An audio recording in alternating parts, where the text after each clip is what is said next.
अब मैं बीजेपी से चुनाव टिकट देगा तो भी मैं नहीं लड़ूंगा। क्यों जी? उपेंद्र कुशवाहा को तो पवन सिंह लोकसभा चुनाव में हरा दिया था।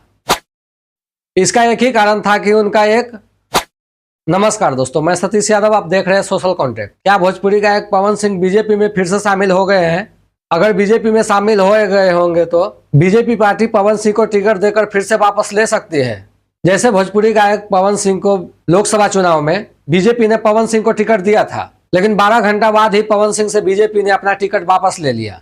इसका एक ही कारण था कि उनका एक भोजपुरी सॉन्ग बंगाल के ऊपर गाया गया था। इसे बीजेपी के जो कुछ कार्यकर्ता थे बंगाल के, वो लोग को कहना था कि बंगाल के महिलाओं को पवन सिंह गाना के गाकर अपना अपमान करते हैं और पवन सिंह को अब टिकट देने की बात करते हैं। क्यों जी? उपेंद्र कुशवाहा को तो पवन सिंह लोकसभा चुनाव में हरा दिया था और अभी इस कुशवाहा को पवन सिंह ने गोड़ पर गिरकर गुलदस्ता थमा रहे हैं। लेकिन क्या लग रहा है, इस बार बीजेपी का टिकट पवन सिंह को कंफर्म माना जा रहा है।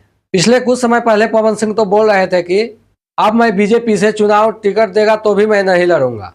लेकिन आप लोग को बता दें कि ये राजनीतिक है, राजनीतिक में कुछ भी हो सकता है। राजनीतिक में अपना भी बुरा हो जाता है और बुरा भी अपना हो जाता है। पवन सिंह किसी मन से तेजस्वी यादव का बड़ाई करते नजर आते हैं और किसी मन से बीजेपी का बुराई करते नजर आते हैं। कभी तेज प्रताप के साथ एक फोटो वायरल होता है पैर पकड़े हुए, जो कि लखनऊ का है। ये सब क्या दिखा रहा है? लेकिन बीजेपी में जब पवन सिंह शामिल हुए हैं तो टिकट मिलेगा कहां से, ये सबके मन में है कि पवन सिंह इस बार विधानसभा का चुनाव कहां से लड़ेंगे।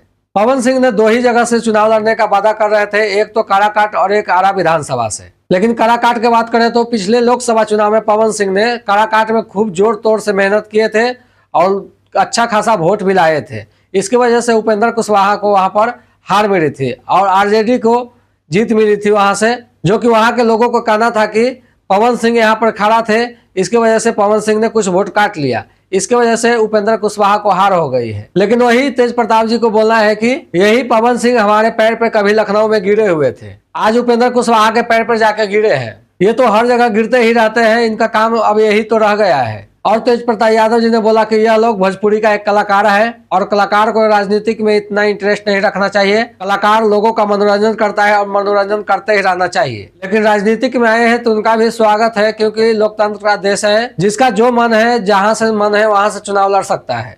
इसमें कोई दो मत का बात नहीं है। लेकिन प्रशांत किशोर ने सम्राट चौधरी उप मुख्यमंत्री पर आरोप लगाया है कि सम्राट चौधरी ने मर्डर के मामले में जेल जा चुके हैं, इनको तो अपना मन से ही इस्तीफा दे देना चाहिए था। वही सम्राट चौधरी उप मुख्यमंत्री को कहना है कि प्रशांत किशोर अलग अलग बात करता है, उनका बातों पर इतना ध्यान नहीं रखना चाहिए जनता को। मैं एनडीए सरकार में हूँ और एनडीए सरकार बिहार में काम कर रहा है और वैसे फालतू बातों पर मैं ध्यान नहीं देता हूँ। लेकिन फिर से पवन सिंह पर आते हैं।